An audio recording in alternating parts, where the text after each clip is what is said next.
Tuhan bersamamu. Dan bersama rohmu. Inilah Injil suci menurut Lukas.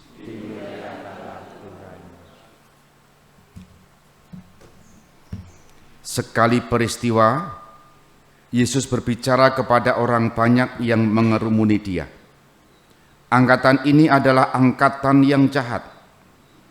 Mereka menuntut suatu tanda, tetapi mereka tidak akan diberi tanda selain tanda Nabi Yunus.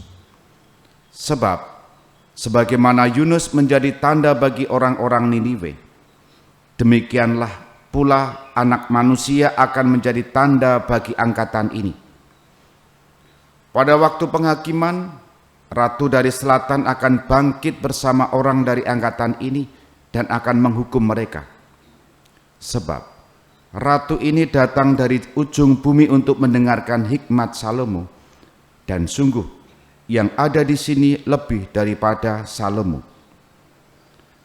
Pada waktu penghakiman, orang-orang Niniwe akan bangkit bersama angkatan ini dan mereka akan menghukumnya.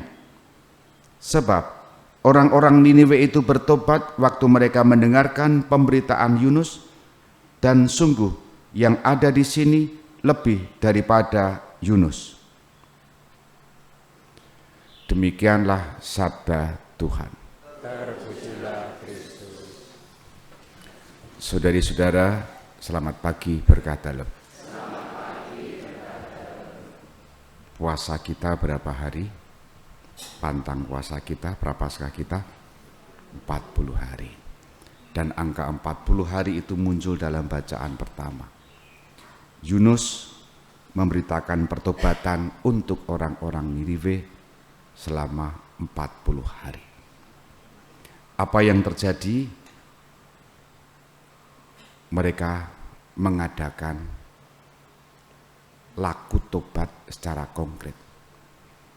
Disebut bahwa yang melakukan pertobatan, puasa dan seterusnya itu tidak hanya manusia, tetapi binatang, hewan juga melakukan hal yang sama. Ya mungkin biasanya ada makanan, ada rumput lalu tidak diberi rumput dan seterusnya. Mungkin seperti itu. Tapi poinnya adalah yang melakukan pertobatan, puasa itu, laku tobat itu tidak hanya manusia tetapi juga hewan, seluruh ciptaan. Dan atas perbuatan mereka yang mengungkapkan pertobatan itu, Allah menyesal. Merenungkan bacaan ini, kita semua diajak sampai pada sebuah permenungan begini. Usaha-usaha apa selama 40 hari, selama masa tobat, bahwa kita memang sungguh mau bertobat. Yang menarik dalam bacaan ini adalah Allah menyesal. Menyesal atas apa? Rancangan-rancangan yang akan diberikan kepada mereka pendosa. Simbolnya adalah orang-orang Niniwe. Tapi karena mereka bertobat lalu berbalilah Allah dan tidak jadi menghukum. Itulah warta gembira. Pertobatan itu tidak dipaksa, tidak bisa dipaksa. Tetapi pertobatan itu muncul dari kesadaran diri sehingga pada gilirannya mendapatkan belas kasih dan kerahiman Allah. Dan Yesus ketika dituntut supaya menunjukkan tanda apakah yang bisa kami percayai sehingga kami semua mengikuti Engkau. Kurang lebih kan seperti itu. Yesus tidak memberikan tanda kecuali tanda yang sudah ada dalam zaman lampau, yakni Yunus dan siapa? Tanda Yunus maksud saya, Yunus. Yunus memberitakan pertobatan, Yesus juga memberitakan pertobatan. Kalau tadi saya menyebut pertobatan itu tidak bisa dipaksa, sekarang iman itu pun juga tidak bisa dipaksa. Yesus memberikan diri.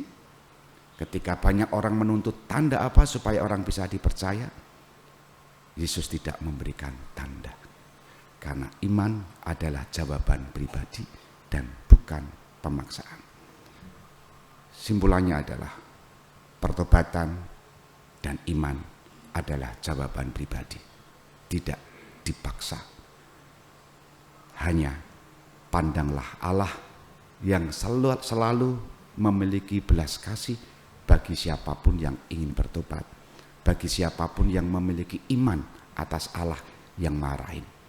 Moga-moga masa Prapaskah menjadi kesempatan kita membaharui pertobatan kita, membaharui iman kita, dan pada gilirannya kita merayakan Paskah dengan sukacita. Kita hening sejenak.